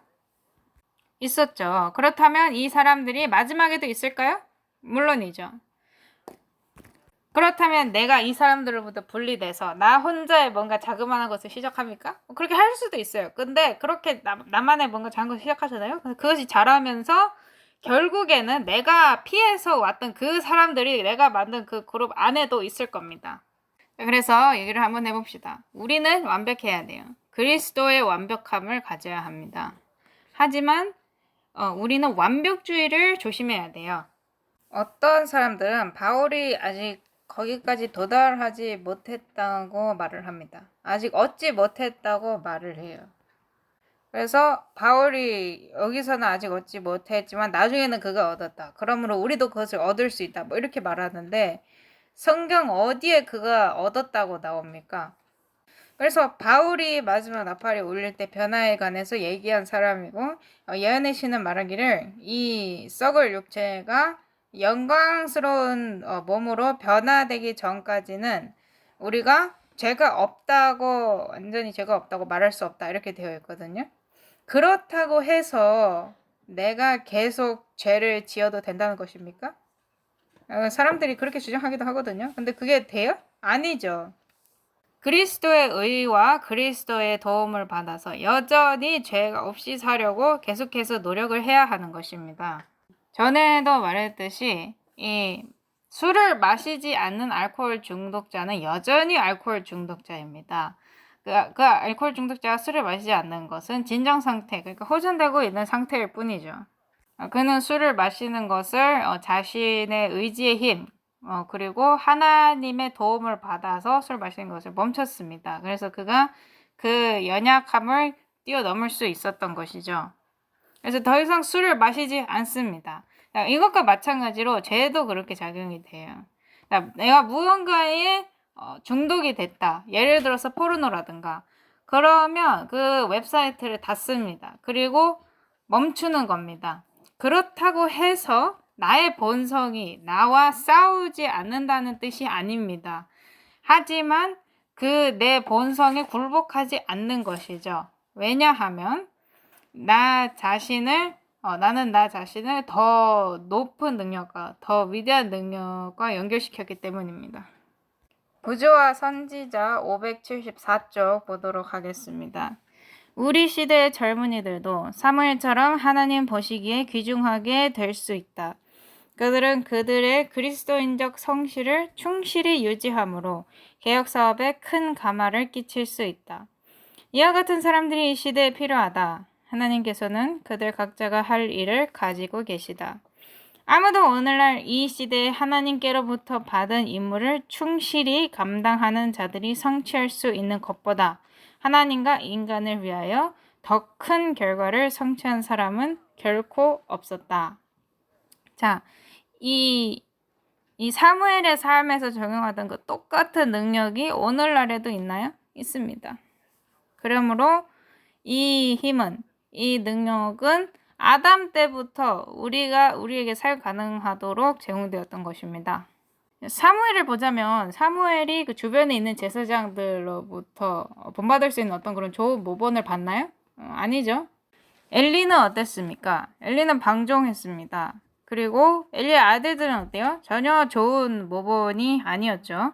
그래서 그는 마치 다니엘처럼 죄 가운데 살지만 흠이 없는 그런 사람이었습니다. 가력 부분 기별 3권 354조 읽어보도록 하겠습니다. 왜 그렇게 많은 자들이 거룩함과 죄 없음을 주장하는가? 그것은 그들이 그리스도로부터 매우 멀리 떨어져 있기 때문이다. 나는 감히 결코 그런 것을 주장해 본 적이 없다. 14세 이후로 나는 주님의 뜻을 아는 대로 기꺼이 그것을 행하고자 했다. 그러나 그대는 내가 죄 없다고 말하는 것을 결코 들어보지 못했다. 거룩하고 높이 들리었으며 그 옷자락이 성전에 가득한 예수 그리스도의 사랑스러움과 고상한 품성을 본 사람들은 결코 그렇게 말하지 않을 것이다. 그러나 우리는 그렇게 말하는 자들을 더욱 많이 만나게 될 것이다. 이 문구에서 우리가 계속해서 죄를 지어도 된다고 말하고 있나요? 아니죠. 하지만 여기에서는 우리가 죄 없다고, 우리 자신이 죄 없다고는 말할 수 없다고 말하고 있습니다. 자, 그렇다면 여기 나와 있는 이 문구와 우리는 죄를 지어서는 안 된다. 이것을 어떻게 연결시킬 수 있을까요? 우리는 죄를 지으면 안 돼요. 죄를 지으려는 경향이 있지만 그리스도의 도움으로 그쪽 길로 가지 않도록 그리스도께 도움을 받아서 그렇게 해야 합니다. 그래서 사람들이 이걸 믿으면 마지막 때까지 죄를 지어도 된다고 믿는 것이다 이렇게 말하는데 아닙니다. 마지막 때까지 죄된 본성을 가지고 있는 것이죠. 하지만 우리는 죄를 지으면 안 됩니다. 예수님께서 가서 다시는 죄를 짓지 말라고 하셨잖아요. 그래서 그렇게 하는 것이 불가능하다면 그리스도께서는 그렇게 말씀하시지 않으셨을 겁니다. 그렇죠? 여기 문제에 관해서 전쟁이 일어나고 있어요. 근데 사람들이 보면 항상 중간에서 못 만나고 항상 서로 비껴나가요. 서로 비껴나갑니다. 그게 문제예요. 함께 전진해야 합니다. 내가 이쪽 방향에서 그리고 다른 사람들은 다른 방향에서 바라보고 있다고 하더라도 그렇다 하더라도 서로 함께 전진하지 못할 이유는 없습니다. 핵심은 뭡니까? 우리는 하나님의 계명에 순종해야 되고 죄가 없이 살아야 한다. 이겁니다. 하지만 우리가 죄가 없다고는 말할 수 없어요. 왜냐? 우리에게는 죄된 본성이 있고요. 죄된 경향이 있기 때문입니다. 그렇다고 해서 거기에 따라서 내가 행동할 필요는 없지 않습니까? 그런 내 경향과 본성에 따라서 행동하지 않을 그 능력을 누가 주십니까? 예수님이 주시는 것이죠. 가려 뽑은 기별 계속해서 읽어보도록 하겠습니다. 나는 하나님의 영광이 나타난 사람들은 누구든지 그대는 나는 거룩하다, 나는 성화되었다 라고 말하고 싶은 마음이 조금도 없을 것이다 라고 말하고 싶다. 자, 그 다음에 조금 건너뛰어서 하나님으로 하여금 그분의 뜻대로 그분의 책에 그것을 기록하시게 할 것이요. 그대는 결코 그것을 말하지 말 것이다. 여기에 핵심이 있는 겁니다. 제가 이 복음주의자들이 하는 설교를 들어봤는데요. 그들 중 한 사람은 슐러였습니다. 근데 그 사람은 어떻게 주장을 했냐면 누구도 죄인이라고 불러서는 안 된다. 그렇게 주장을 했어요. 그러니까 그들이 믿는 것은 여기에 나와 있는 것과 정반대라고 할 수 있습니다. 그 다음에 가려 뽑은 기별 3권 355쪽으로 가서요. 이 천한 몸이 변하여 그분의 영광스러운 몸과 같이 꼴 지어지기 전에 우리는 나는 죄가 없다고 말할 수 없다. 이것은 마지막에 일어납니다. 그렇다고 해서 이것이 죄를 짓는 것에 대한 면제가 되나요? 아니죠. 여기서 우리가 서로 엇갈리는 겁니다. 이것은 죄를 지을 수 있는 어떤 면제가 아닙니다. 이것은 우리의 연약함에 대한 의지를 인정하는 것입니다. 우리의 연약함을 이기기 위해서는 우리가 의지해야 될 필요가 있다. 이것을 인정하는 것이에요. 그러나 우리가 계속하여 예수를 따른다면 점이나 주름 잡힌 것이나 그런 것이 없이 그리스도 안에서 완성되어 그분의 의와 완전의 옷을 입고 하나님의 보좌 앞에서는 복스러운 소망이 우리의 것이 될 것이다. 이것이 우리의 유일한 소망이에요. 이겁니다. 우리가 점이나 주름 잡힌 것이 없을 수 있는 유일한 길은 그분의 완전한 의의 옷입니다. 가려 뽑은 기별 1권 177쪽 보도록 하겠습니다. 새 마음을 조성하는 요소들이 무엇인지 혹은 죄를 다시 짓지 않으려면 어떤 위치에 있어야 하는지에 관하여 모든 이유와 까닭을 알고 다른 사람들에게 꼭 말해줘야 할 필요는 없는 것입니다. 그대에게 그러한 사명을 수행하라고 주신 사업은 없습니다. 그래서 당신에게 새 마음을 조성하는 요소가 무엇인지, 아니면 죄를 다시 짓지 않으려면 어떤 의지가 있어야 하는지, 이런 것들에 대해서 말해주는 것은 제가 할 일이 아니라는 것입니다. 제가 할 일이 아니에요. 그러나 어떤 사람들은 그것을 자신들의 일로 삼습니다. 제가 할 일은 복음 전파입니다. 그리고 이 복음은 굉장히 단순해요. 인류는 타락했다. 인류는 타락한 상태에 있고 희망도 없이 잃어버린 바 되었다. 모든 사람이 죄를 지어 하나님의 영광에 이르지 못한다고 되어 있잖아요. 누구도 자기 자신을 그 구렁텅이에서 건져낼 그런 능력이 없습니다. 하지만 그렇게 하실 수 있는 분이 한 분 계세요. 하나님께 감사할 일이죠. 그리고 그분은 예수 그리스도이십니다. 흠도 없고 점도 없는 하나님의 아들. 그분께서 이 땅에 오셔서 이 죄 없는 생애를 사시고 내 범법을 위해 돌아가시고 무덤에서 부활하심으로써 이것이 가능하게 하신 거예요.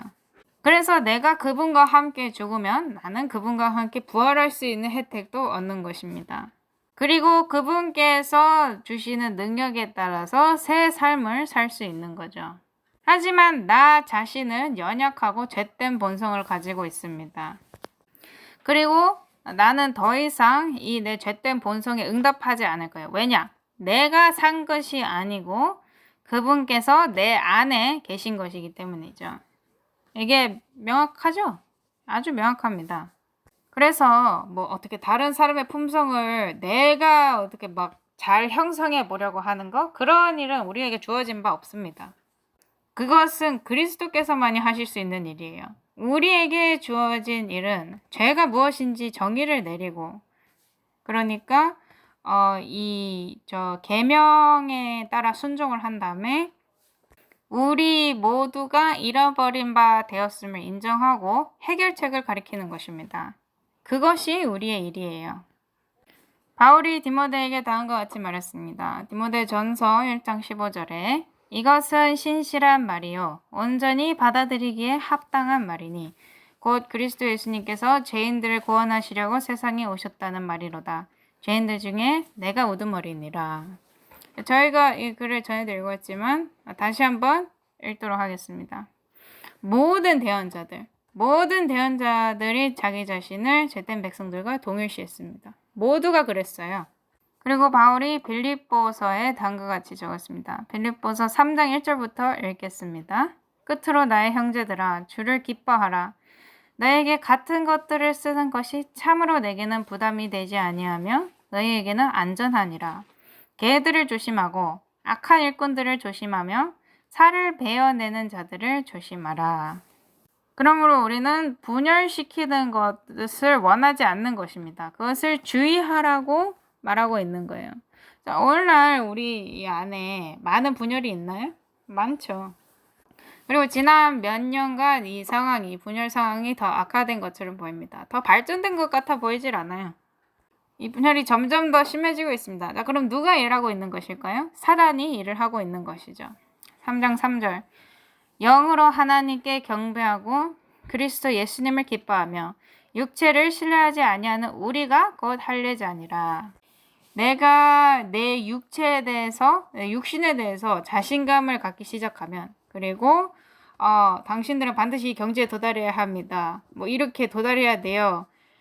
이렇게 완벽해야 합니다. 이렇게 설교하기 시작하잖아요. 그러면 이 육체를 신뢰하는 것입니다. 우리의 유일한 신뢰는 그리스도 안에 있어야 해요. 4절 읽겠습니다. 나 역시 육체를 신뢰할 수도 있지만 그리하지 아니하노라. 만일 어떤 다른 사람이 육체를 신뢰할 만한 것이 자기에게 있는 줄로 생각하면 나는 더욱 그러하니. 그 다음에 그는 자기가 내가 베냐민 지파요 히브리인이요 이렇게 쭉 나열을 하는데 끝에 가서 이것을 다 뭐라고 부르냐면 이걸 다 쓰레기라고 저기를 내립니다. 그래서 제가 바울이 쓰는 방식을 되게 좋아해요. 꼭 솔로몬이 쓴 글같이 들립니다. 이것의 결론이 다 쓸데없다. 그래서 5절에 바울이 막 다음과 같이 나열합니다. 나는 여드렛째 되는 할례를 받았고 이스라엘의 줄기에 속한 자여 베냐민 지파에 속한 자여 히브리인 중에 히브리인이요 율법에 관하여서는 바리새인이요 열심에 관한 한 교회를 핍박하였고 율법에 있는 의에 대하여는 흠이 없는 자로다.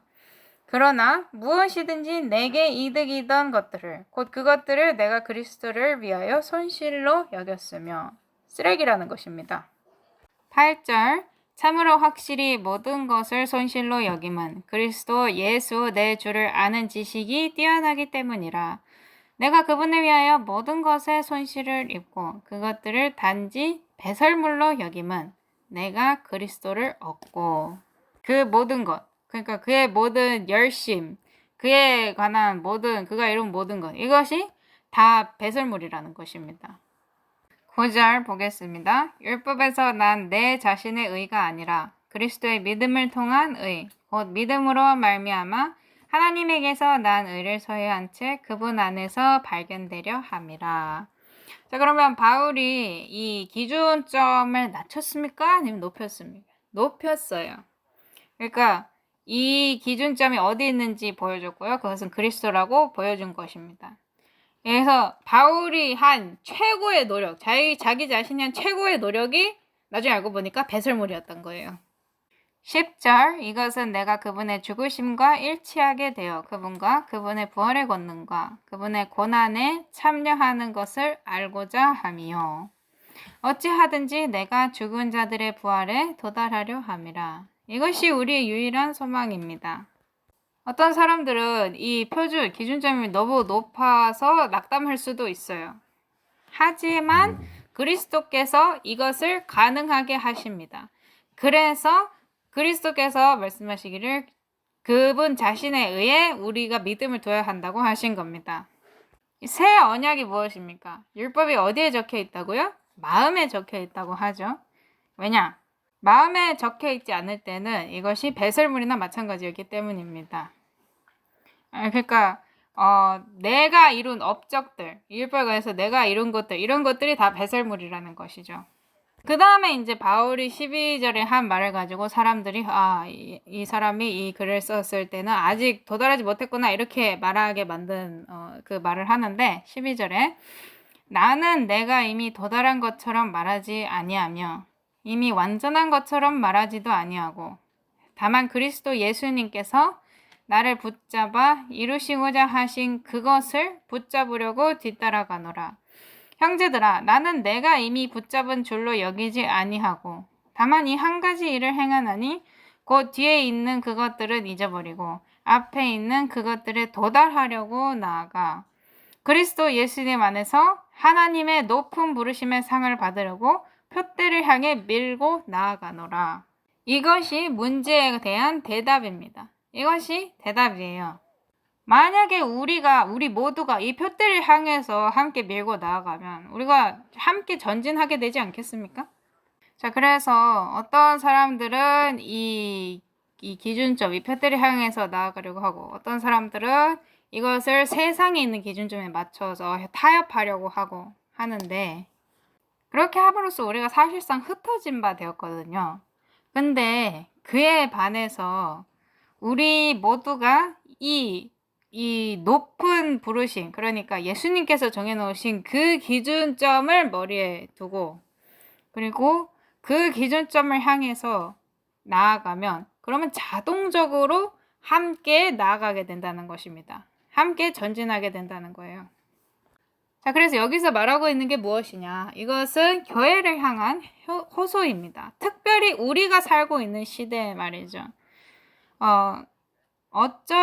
그러니까 지금이든지 아니면 나중이든지 이 일은 일어나야 해요. 왜냐하면 우리는 앞으로 전진해야 하기 때문입니다. 우리는 함께 나아가야 해요. 앞에서 말씀하셨든지 이 큰 소리 외침이 세상에 전해지려면 이 방법밖에는 없습니다. 그래서 우리가 거기까지 도달해야 돼요. 이 예수님 안에서 하나님의 높은 부르심의 상을 받으려고 표대를 향해서 우리가 함께 밀고 나아가야 하는 것입니다. 15절에 그러므로 우리 완전한 자들은 우리가 어떻게 이 완전함을 이룰 수가 있죠? 예수 그리스도 의에 있는 믿음을 통해서입니다. 온전한 자들은 다 이같이 생각할지니 만일 어떤 일에서 너희가 달리 생각하면 하나님께서 바로 이것을 너에게 드러내시리라. 다른 말로 하자면 다른 생각을 품은 정신이 없다는 것입니다. 이거 아니면 아예 아니라는 것이죠. 16절. 그럼에도 불구하고 우리가 이미 도달한 곳에서는 같은 규칙에 따라 걷고 같은 것을 생각할지니라. 자, 우리는 하나님의 율법의 보관자들로서 부르심을 받은 혜택을 가지고 있는 사람들입니다. 하여튼 당신이 부르심을 받았을 때 당신이 너무나 순종적인 사람이라서 율법을 너무나 완벽하게 지키고 있어서 부르심을 받았습니까? 아니죠. 그러면 바울이 부르심을 받았을 때 그가 율법을 너무나 완벽하게 지키고 있어도 부름을 받았나요? 아니죠. 그는 배설물을 행하고 있었습니다. 당신도 그랬을 거예요. 그리고 저는 확실히 부르심을 받기 전에 배설물들을 그런 일들을 행하고 있었죠. 그러므로 우리가 이런 정신을 가지고 있지 않으면 우리는 결코 함께 전진할 수 없을 것입니다. 자, 여기에 관해서 계속해서 말할 수는 있지만 결론을 내려야 할 때인 것 같아요. 그리고 우리는 유다서로 결론을 내리겠습니다. 제가 유다서에 관해서 좋아하는 게 있는데 일단 유다서로 한번 가볼게요. 유다가 자신의 편지서를 어떻게 시작하는지 아세요? 예수 그리스도의 종이요 야고보의 형제인 유다는 하나님 아버지에 의해 거룩히 구별되고 예수 그리스도 안에서 보존되며 부르심을 받은 자들에게 편지하노니. 지금 이 유다가 누구죠? 예수님의 형제입니다. 예수님의 이복 형제예요. 하지만 그는 자기 자신을 나는 예수의 형제인 유다다 이렇게 말하지 않습니다. 뭐라 그래요? 나는 예수 그리스도의 종이요 야고보의 형제인 유다이다 라고 합니다. 야고보도 마찬가지로 예수님의 이복 형제였죠. 그러면서 말하기를 자기가 예수 그리스도의 종이라고 해요. 자, 그러면 야고보서로 한번 가보도록 하겠습니다. 야고보서 시작하는 1장에 그래서 1장에 야고보가 뭐라고 하는지 한번 보도록 할게요. 하나님과 주 예수 그리스도의 종 야고보는 이렇게 시작을 합니다. 널리 흩어져 있는 12지파에게 인사하노라. 자, 놀랍지 않습니까? 이것이 겸손 아니에요? 야고보가 실수를 했나요? 했습니다. 베드로도 실수했습니까? 했어요. 바울조차도 마가와 처음에 문제가 있었어요. 그리고 이제 마가가 바나바의 조카였기 때문에 이제 바나바도 마찰이 좀 있고 그랬죠.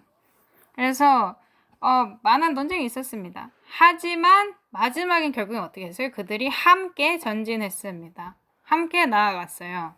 바울이 자기 혼자 막 가려고 한 적이 있었거든요. 근데 성령님께서 그때마다 막아가지고 여기 가려고 하면 막으시고 저기 가려고 하면 막으시고 해서 아무 데도 못 가고 아무것도 못했습니다. 자, 그래서 유다서로 오늘 이걸 마치도록 하겠습니다. 유다서 20절 보도록 하겠습니다.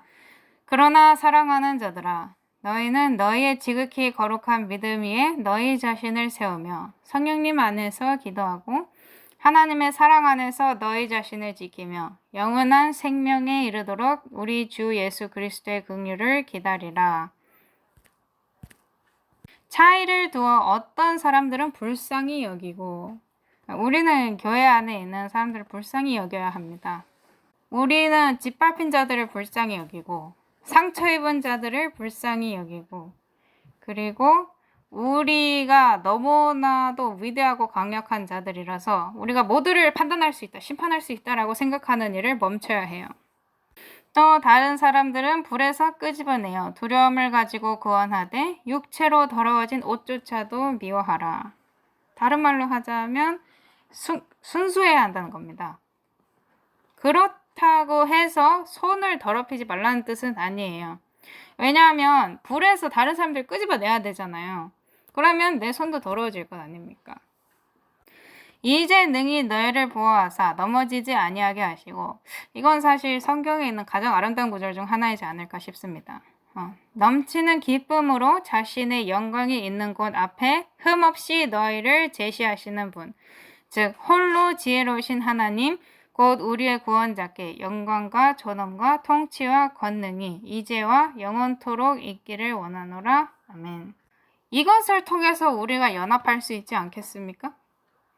이것은 우리를 연합할 수 있는 유일한 것입니다. 우리를 연합시키는 요소라고도 부를 수 있어요. 이것이 초대교회로 하여금 함께 나아가게 했던 것입니다. 그리고 마찬가지로 이것을 통해서 이 마지막 교회도 함께 나아가야 하는 것입니다. 기도하도록 하겠습니다. 하늘에 계신 아버지, 우리 교회는 현재 많은 혼란 가운데 있습니다. 그리고 우리는 우리가 죄를 지었다는 사실을 인정해야 합니다. 우리는 세상과 타협하고 종교 대통합 회의에 참여하고 그리고 사회적 문제들을 다뤘습니다. 우리는 구별된 자들이 걸어서는 안 되는 그 퍼레이드 길을 같이 걸었습니다. 우리가 이런 모든 일을 했음에도 불구하고 당신께서는 예수님의 믿음을 갖고 있는 모두에게 성령님을 부어주시고자 하십니다. 우리에게는 매우 특별한 임무가 내려졌고 아주 정확한 진구 명령이 내려졌습니다. 이 임무를 완수하기 위해서 저희가 함께 전진하고 나아갈 수 있도록 도와주십시오. 그래서 우리가 집에 갈 수 있도록 해주십시오. 예수님 이름으로 기도드립니다. 아멘.